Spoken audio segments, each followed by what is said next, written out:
Didn't realize you were going to read the whole thing. It's good to be here. Thank you. And thank you, Gary, for inviting me to be here. And really pleased that I have this opportunity to tell you a little bit about the work that we're doing. You guys know that the MacColl Center, and we're celebrating actually, you don't know this, we're celebrating our 25th anniversary this year, 25 years. And Ed Wagner's work on improving chronic illness care. Michael Von Korf, who's here in the audience, was involved in the early stages of that, of developing the chronic care model that most of us are so familiar with. And to be honest with you, most of the work we do right now is riffing off of that work around the chronic care model and figuring out how do we do this better in primary care? How do we redesign the way care is delivered? And I just want to applaud Stuart's work at Confluence Health. That is just remarkable. The way you have thought through standard work, redesigning care teams, and integrating teams with multiple different types of health providers, putting together diverse teams. It's just remarkable. I applaud you for that, because that is a heavy lift. It is a lot of work. So what I'm here to talk with you today about is the work that we're doing around redesigning care teams, primary care teams, to deal with this opioid issue that we're all so familiar with. So let me just jump right into it. I don't know if I know how to use this.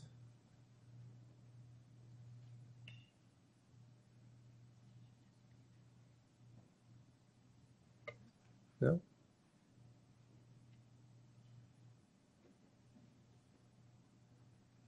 There we go. Great. Thanks. So I'm just going to start off by saying what you all already know. The majority, not the majority, almost half of all opioids that are dispensed from pharmacies in the United States, the prescription originates from us, me, the family physician, or the primary care clinician in a primary care setting. It is very unlikely that we're going to be able to address the problem that we all face in our state without looking directly into the primary care settings all across the state and saying, how can we help them? How can we support them in redesigning the way care is delivered to address this problem? We know from the presentation that was just given that primary care is a team sport. We know outcomes are better in primary care when there's a team of people that all have responsibility for some aspect of the care. And we know that that's likely to be true for chronic opioid therapy, COT, sorry for the abbreviations, in community practice. And we also know that team-based approaches for addressing this problem are extremely uncommon in primary care settings across our country and across our state. There's strong evidence that team-based approaches work for chronic diseases like chronic pain. We know that from years of studies built on the chronic care model, Ed Wagner's work over the last 20 years. Team-based approaches work. It's effective. So how do we do that for a problem like chronic pain and for opioids? It's difficult. It is really difficult to change primary care. It's a heavy lift. There are extremely high levels of competing demands, not only during the visit, in the encounter in the exam room, but elsewhere in the clinic. These people show up at 7 a.m. in the morning, unlock the back door of their clinic, and walk in, and the fax machine is humming with refills that are coming online. I know many of you don't have fax machines anymore. It comes in through your EHR. But the phones are ringing. The inbox on your email from your patients is filling up rapidly. And many of the people who work in these clinic settings, honestly, are just trying to do the work and get home in time to put food on the table for their families and get out of the clinic so they can pick their kids up from their Little League games and have a normal life. And it is increasingly difficult to do that if you work in a primary care setting these days. The work hours are long and they're challenging and there are a lot of competing demands. We did a study looking at what happens during the visit of a patient with diabetes a few years ago. We found that the average length of visit was around 18 minutes. During those 18 minutes, 17 different topics were discussed during those 18 minutes. This is on average in a typical visit. We looked at this across 40 primary care clinics. There were an average of 8 chronic medications that were reviewed during the visit. There were an average of 4 refills made during that visit. And oh, by the way, that patient also has chronic pain. A lot of heads nodding in the room around that. So it's going to take a team-based and a system-based approach to address this problem. We know that health IT is rudimentary at best in primary care right now. Those of you who work in primary care settings know how frustrating it is to try to get your health IT system to do what you think it should be able to do for you. We know burnout is common, and we know we need a roadmap, and that's what I want to talk to you today about is a roadmap for team-based approaches to addressing opioid care. So the project I want to present to you today was funded by actually the agency I used to work for, the Agency for Healthcare Research and Quality. It was a 3-year funded project to test a team-based model for addressing opioid management in primary care. It's a collaboration between the Kaiser Permanente Washington Health Research Institute, the University of Washington, and the WWAMI Region Practice and Research Network, which is based out of the University of Washington. And these are all rural-serving clinics in eastern Washington and central Idaho that are involved in this project. And our purpose was to try to help them implement a team-based approach to doing this. Well, how do we do that? Where do we come up with this team-based approach? This came out of work that was funded by the Robert Wood Johnson Foundation over the last 5 years that Ed Wagner was the principal investigator for around high-functioning teams in primary care. What are the characteristics of high-functioning teams in primary care and how do you build them? We visited 30 exemplar clinics and health systems across the U.S. to try to figure out what was going on and how you create these high-functioning teams in primary care. Each visit was a week-long visit in which we did a deep dive into that organization to figure out what they were doing and how they were doing it.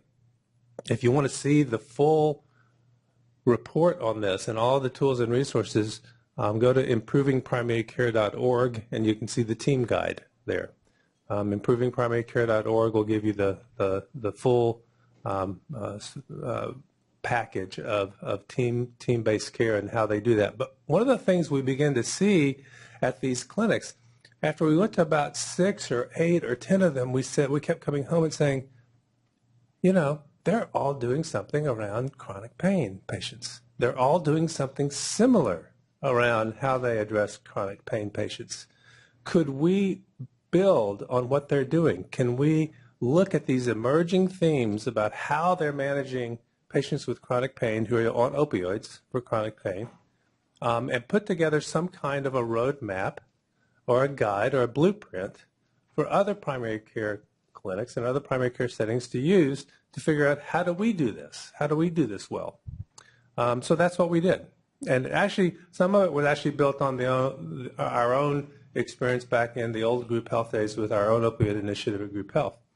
And so we published the report in January of this year in the Journal of the American Board of Family Medicine, and you can look it up there and get more details about these LEAP sites and these high-functioning teams and how they did this work. But it ended up being what we call six building blocks around how you create high-functioning teams to deal with chronic pain patients and the opioid prescribing issue. And so I want to go over with you those 6 building blocks right now and tell you what they are in brief. There's a lot more detail that we can go into here today that we have time to. But we know at the foundation of the work is you've got to have leadership that makes it a priority.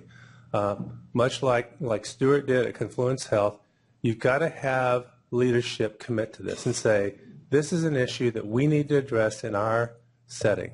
This problem we have with chronic pain and finding ways to manage these patients effectively that keeps them safe and that supports our providers and teams in providing the care they want to provide to these patients, effective care. It's going to require commitment on the part of leadership to do this work. The second piece of the work is around revising policies and standard work. You've heard the term before, standard work. It requires that the clinic and the people who work in the clinic sit down and look at their policies. What are our policies and what are our workflows around doing this? Now, having said this, in the 20 sites that we worked with,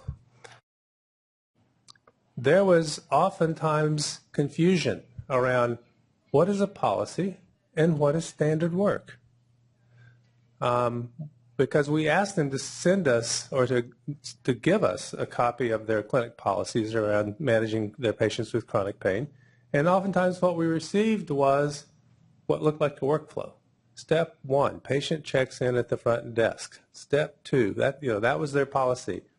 And so there was a little bit of learning that had to go on around how do you create a clinic policy, and then how do you take that policy and translate it into standard work that implements the clinic policy.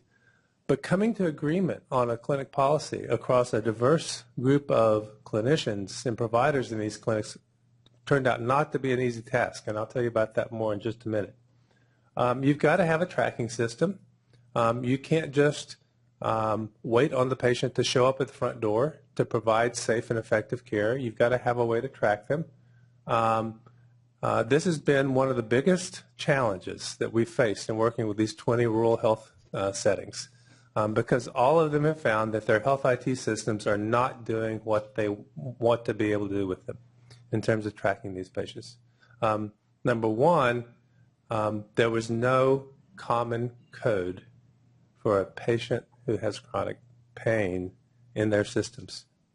Now, they all went through the ICD-9 to ICD-10 conversion recently, which really put a hiccup in the work, as you can imagine, of addressing chronic pain.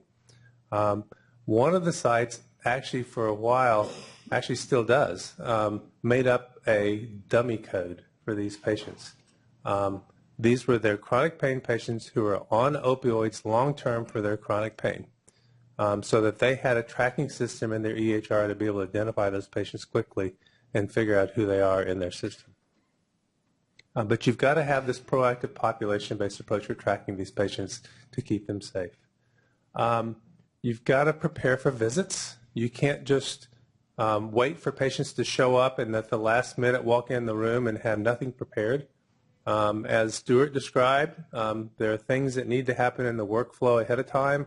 Checking the PDMP, looking at your tracking system and saying, when is the last time we did a urine drug screen on this patient?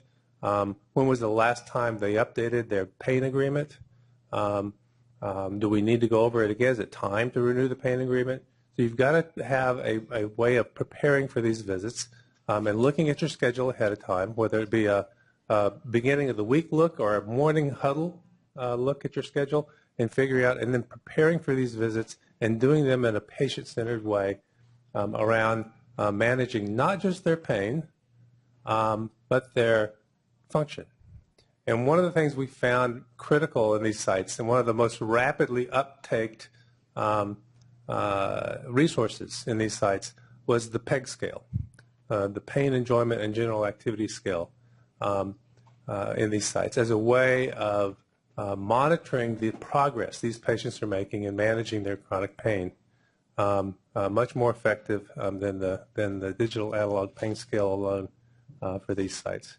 And then caring for complex patients. This behind the health IT issue, or maybe ahead of the health IT issue, was extremely challenging for these rural serving clinics in terms of identifying mostly behavioral mental health resources for these patients that they could bring either into their setting or connect patients to, doing warm handoffs. I don't know how you do this work without mental behavioral health resources available in-house for these patients. Honestly, it's going to be a big, big challenge to do this work.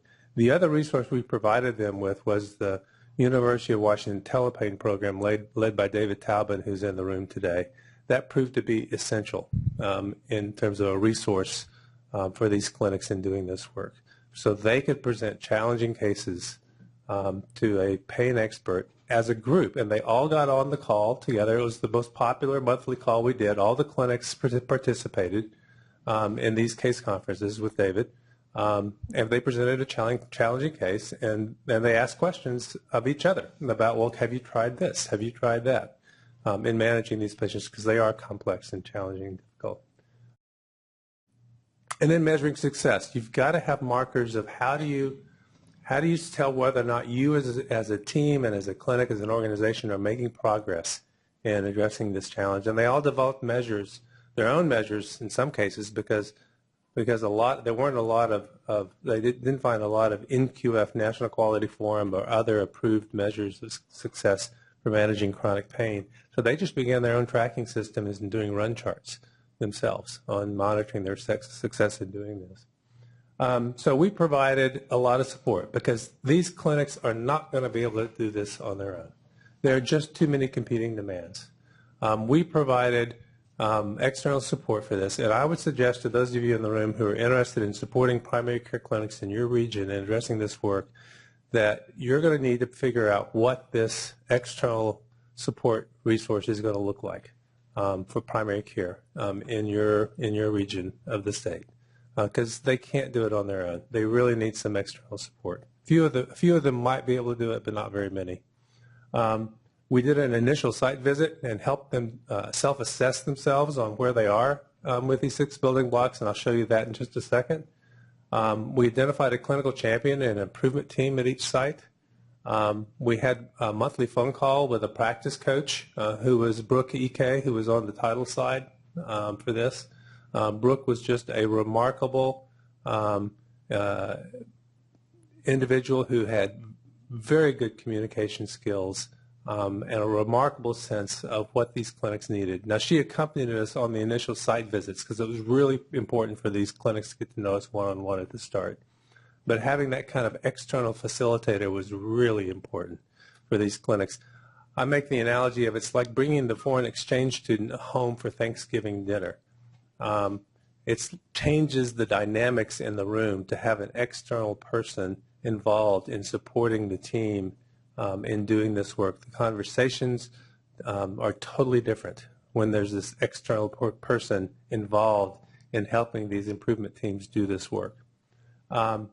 We sponsored shared learning calls with the clinics, which were very popular, and we had topics. So one topic of the month is tapering regimens. The next month, the topic was, what are you measuring to see if you're successful? The next month, the topic was, how do you identify your COT patient? What is the definition of a patient who's on chronic opioids for their pain? How do you define them? Is that 5 minutes? Thank you. And shared resources. We provided on a website for the clinics a place where they could go look at what are examples of exemplar clinic policies, what are examples of exemplar patient agreements, and they shared with each other their own versions as they refined them and developed them. Tapering tools. We actually also, as a part of this, identified the need for scripts for physicians and providers to have in talking with patients about opioids and possibility of tapering. So we did video vignettes of an encounter between a physician or a clinician and a patient where we were having a difficult conversation with a patient around opioid use and identified principles around having these difficult conversations that Aaron Krebs, who's here today in the room, helped us develop those principles about having difficult conversations with patients around opioids for their chronic pain. And so those resources were all available to these sites. This was the self-assessment tool. What we did is, I'm going to go back to that in just a second. What we did is at the initial visit, we got everybody in the room who worked in that clinic. Everybody in the room who worked in that clinic. Everybody in the clinic, in the room. And we said, how would you answer that first question? And the discussion was remarkable. The clinic director said, oh yeah, COT policies are well defined and have been discussed with all clinic staff and providers. And clinic staff said, COT policies either do not exist or do not cover many prescribing situations. And the clinic medical director would say, what? What do you mean they don't exist? You know, these conversations. And so they had to come to consensus on each item as they talked through this self-assessment tool, right? Because we wanted them to develop an action plan for, well, what are you going to do next? This is what you all agree on in terms of where you are. How do you do this work? And these were the areas where they identified the most work needed to be done across 20 clinics. Non-existent or incomplete policies and workflows, tracking systems for managing these patients at a population level, and doing planned visits ahead of time. And so most of the clinics identified and tackled these areas.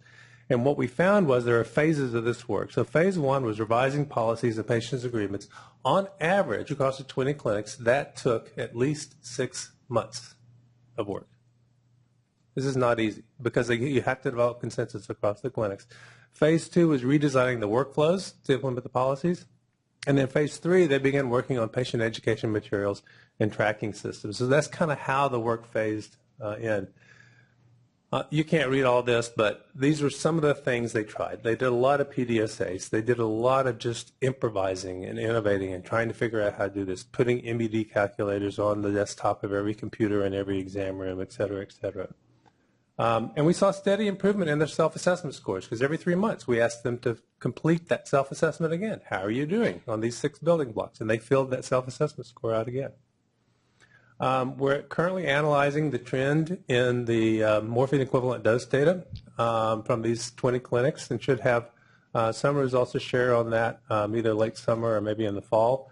We've used these principles and the worksheets and the self-assessments in workshops across the state of Oregon for their CDC opioid overprescribing initiative. And the state of Oregon has adopted these 6 building blocks as kind of their roadmap to address overprescribing in the state of Oregon. And Mark Stevens, who's in the room, raise your hand, Mark, is involved in helping us figure out how to put this together into a public-facing website. So all these tools and resources will be available on the web. But I have to say that although they will all be available on the web, I think if you're involved at a regional level, say in an accountable community of health or other kind of organization, and you want to do this work, we want to help you. So please get in touch and let us know how we can help you. This is the website, and this is where all the tools and resources can be found, is improvingopioidcare.org. It's not well organized, but we're working on it, trying to get it better so that people can use it. So thank you very much.